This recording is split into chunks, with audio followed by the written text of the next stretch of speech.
अगर इसने 1 महीने में हिंदी नहीं सीखी, हंसने की बात रही है, सीरियस बोल रही हो। भारतवर्ष में ये पैदा हुआ ही नहीं था।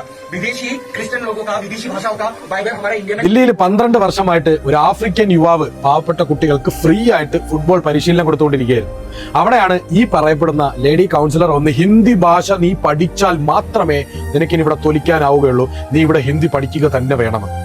അതുപോലെ വേറൊരു മഹതി കേരളത്തിൽ പറഞ്ഞതാണ്, ക്ഷേത്രനടയിൽ ബാങ്ക് വിളി പാടില്ല, അടുത്ത വർഷം മുതൽ പച്ചപ്പള്ളിയും ബാങ്ക് വിളിയും നിരോധിക്കണം. ഇവിടെ വേറൊരു മഹാൻ ചോദിക്കുകയാണ്, ഇന്ത്യയിൽ ബൈബിൾ അടിച്ചിട്ടില്ല, അതുകൊണ്ട് ക്രിസ്ത്യാനികൾ പാടില്ല. നമ്മുടെ രാജ്യമാണ്, മതേതര രാജ്യമായ ഇന്ത്യയിൽ ഇന്ന് സംഭവിച്ചുകൊണ്ടിരിക്കുന്ന കാര്യങ്ങളാണ് ഇത്. ഞാൻ ചോദിക്കുന്നത് ഈ പറയപ്പെടുന്ന വർഗീയവാദികളോടോ, ഈ വർഗീയവാദികളുടെ രാഷ്ട്രീയ പാർട്ടികളോടോ, അവരുടെ സംഘടനകളോടോ അല്ല, വലത് ഇടത് ഐക്യ മുന്നണിയായിട്ടുള്ള കക്ഷികളോടാണ് എനിക്ക് ചോദിക്കാനുള്ളത്. ഈ കഴിഞ്ഞ തിരഞ്ഞെടുപ്പിൽ തിരുവനന്തപുരം പൂവച്ചൽ ഗ്രാമപഞ്ചായത്തിൽ ഇലക്ഷൻ നടന്ന സമയത്ത് വോട്ട് ചെയ്യുമ്പോൾ വോട്ടുകളെല്ലാം ഓട്ടോമാറ്റിക്കലായി ബിജെപിക്ക് പോകുന്നതായിട്ട് പരാതി വരികയും 1.5 മണിക്കൂറോളം പോളിംഗ് നിർത്തിവെക്കേണ്ടി വന്നു. ഈ വാർത്ത നിങ്ങൾ എത്ര പേരറിഞ്ഞു? ഇവിടുത്തെ എത്ര മാധ്യമങ്ങൾ ഈ വാർത്തയെക്കുറിച്ച് ചർച്ച ചെയ്തു? എന്തിന് ശ്രീമാൻ രാഹുൽ ഗാന്ധി വോട്ട് ചോർച്ചയെക്കുറിച്ച് കൃത്യമായ തെളിവുകളോടുകൂടി വന്നിട്ട് പോലും നിങ്ങൾ എത്ര പേര് അതിനെക്കുറിച്ച് ചർച്ച ചെയ്തു? കോൺഗ്രസ് എന്ന രാഷ്ട്രീയ പാർട്ടിയുടെ എത്ര നേതാക്കൾ അതിനെ ചർച്ച ചെയ്തു? എത്ര ആളുകൾ അതിനെ വിഷയമാക്കി?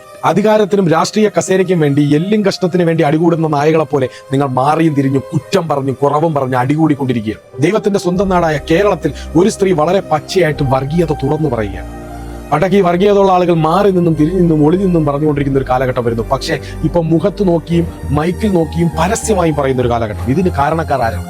നിങ്ങളുടെ അടിപിടിയാണ്, നിങ്ങളുടെ ആക്രമണമാണ്, നിങ്ങളുടെ ആക്രാന്തമാണ്. നാളെ ഇന്ത്യ എന്ന മഹാരാജ്യം ഒരു വർഗീയ രാജ്യമായി മാറുന്നത് നമ്മുടെ എല്ലാം കൺമുന്നിൽ തന്നെ നടക്കും. നിങ്ങളുടെ അധികാര ആക്രാന്തങ്ങൾ അത് നടപ്പിലാക്കും.